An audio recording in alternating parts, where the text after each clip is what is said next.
This week I'm going to the office, and it will be the first time I've been in any office for over 13 months, and I've got mixed feelings about it. So this video is not going to be a tutorial or advice, it's just my thoughts on what's happening now. And if you're in a similar situation and maybe returning to the office, stay tuned, this may be helpful to you. I've always prided myself on being an early adopter, and I was definitely one of the early adopters for working from home in 2020. I picked up a recurring cough, and I was therefore part of that first cohort who were told to isolate themselves at home. I did an antibody test a few months later, and there were no signs of COVID antibodies, which means I either had a cold or I have an immune system that's as forgetful as... My situation was further complicated by the fact that I was changing jobs right at the start of the pandemic. Basically, in February 2020, I was expecting the IR35 changes in the contractor market to take place in April that year, to create a huge game of musical chairs in London, and to create new project management roles and new opportunities. I was ready to leave my employer at the time, and I gave my 3 months notice, and then the world ended, and there was no big game of musical chairs. Luckily, I managed to land another role and move seamlessly from one role to the other. But what this means is I've only ever met one of my colleagues face to face, and over the course of the year we've been building this team up and none of us knows how tall each other is, or what our taste in shoes is like, or how we smell. You know, important stuff. The office is reopening, they're still doing social distancing though, so only limited numbers of people are going in, and I'll be working from there some of the time, and however much of that time is yet to be decided. There are a lot of people who need to be physically located in the office more than I do, and I managed to demonstrate over the last year that I can do the job remotely, and that's fine. So we'll just see how this plays out. What's interesting is that before the pandemic I had a theory that a remote PMO service could work, and I wouldn't need to be in an office, so much so that I even considered building a consultancy to do just that. And the last year has provided more than enough evidence that PMOs don't need to be in the office, but also that project managers can still deliver projects effectively from a distance, and that BAs can irritate their project managers very effectively from home. Jokes aside, 2020 and 2021 have been absolute nightmares for some people. We've had to learn an awful lot, and there's so much change that's taken place. I'd say the biggest difference for me has been the work-life balance. I know that many of my colleagues and friends have had difficulty in compartmentalising the work, and finding it hard to avoid the lure of logging on early and working late. For me, my family commitments have balanced that. At 7:30 every morning, I drop my son off at the nursery. At 5 PM, I start making the dinner for when my wife collects him. Creating this as a fixed routine has helped me to avoid spending more time than I should working. Of course, there are exceptions, but they just remain exceptions. So that is my big area of concern. If I return to the office, the commute is 90 minutes from door to door.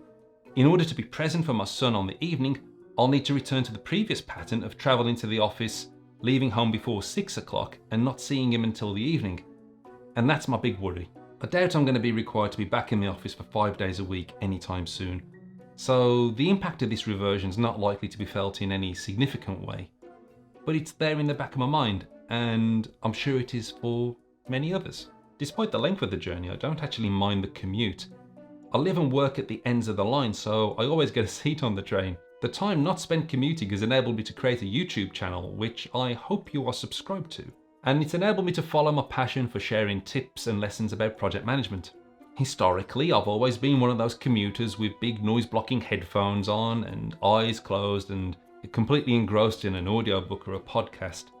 But in theory, I could still be creating content whilst commuting.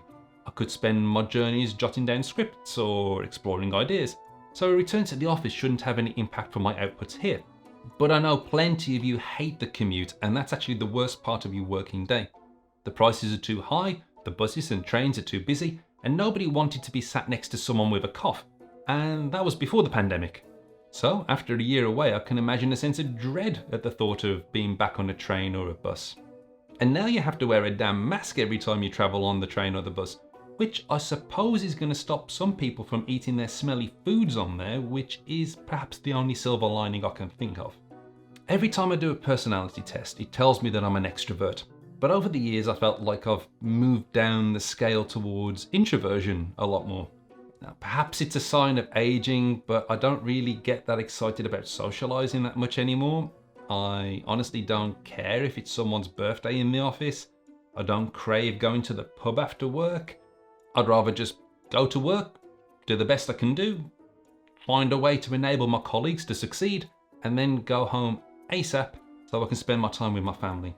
But I'm not blind to the fact that that's just my preference and that others have entirely different sets of preferences. There are some people who just need to be around other people. There are people who live alone and don't even have housemates or family to interact with during this lockdown. So it's fair to say there are a lot of people who need to get out there really fast and get back around people, and work offers an opportunity for that for many. From my position, I could find it easy to dismiss this as a preference, but the fact is it's necessary for many. The increased rates of people doing harm to themselves during this period is clear enough evidence of this. So would I go back to the office just to enable my colleagues or friends to feel better?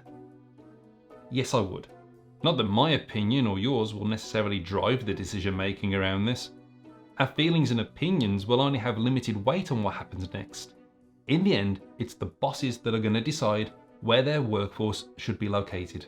If you don't like it, you may decide to work for somebody else, either immediately or at some point in the near future. But my guess is the phasing to a predominantly home-based workforce, driven by preference rather than social distancing policies, is still a long way off.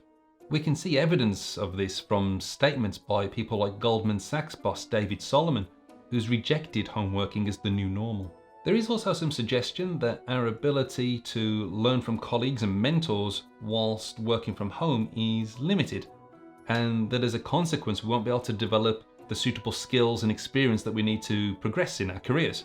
That may be down to a specific role or the stage in your career, but it's in the business's best interest to grow their talent pool. This may be one of the reasons they used to bring everyone back under one roof. And it doesn't take too much imagination to appreciate the cost models that they used to determine the optimal number of resources per office have gone right out the window. From their point of view, a lot of empty desks is a waste of money. One way to resolve this is to fill those empty desks. Another is to get rid of the empty desks, the empty floors, the empty buildings. But that may come with some consequences too. One of the suggestions I've heard is that our absence from offices in town and city centres may cause the economy to crash. It's been widely reported that a number of restaurants and coffee shops have been forced to close due to the loss of customers, and people are aware of the impact on the high street. But one of the more intriguing questions has been the impact on commercial property. If businesses start to downsize their office-based workforce for a more flexible or home-working workforce, they'll move to smaller locations or start to buy their way out of long-term leases. This, combined with the impact of businesses that have already been forced to close, will have a detrimental impact on the commercial property market. You may think, so what? There's always a risk in property. I think it's reasonable to assume though that if one industry sector sinks, others will be affected. You may be directly affected if your pension funds or other investments are linked to the sector, but would it have a knock-on effect on other sectors? And would that cause a crash to the wider economy? Dunno. Probably like you, I've seen the polls on LinkedIn where we're being asked to vote for our preference for home working, office working, or some hybrid of some sort using likes and other voting tools. Whilst I doubt the LinkedIn votes will do anything to change the minds of bosses, it's interesting to see the split in the votes. I suspect what this means is we've discovered our own preferences for how and where we work. I read a book recently called Your Money or Your Life. The book covers a range of interesting insights around our relationship with money, but one of the things that stood out to me was the exchange of our limited life energy for money. I suspect that on some level, a lot of people are now wondering if the trade-off of their life energy for long commutes and working in noisy, busy offices is something they really want to continue doing. On the other hand, there are plenty of people who've missed their colleagues and their interactions and feel that the use of their life energy to be spent working from home is undesirable. And a lot of people, myself included, are just somewhere in the middle. Whichever group you're in, you have two choices. Hope that your business adapts to your needs, or you take your destiny into your own hands and find opportunities that better align with your needs. I'm interested in your thoughts on this, so please let me know in the comments what you think is going to happen next and where you'd like to be based. As for me, I'm looking forward to meeting my colleagues in person for the first time. And as soon as I've done that, I'll be looking forward to coming home.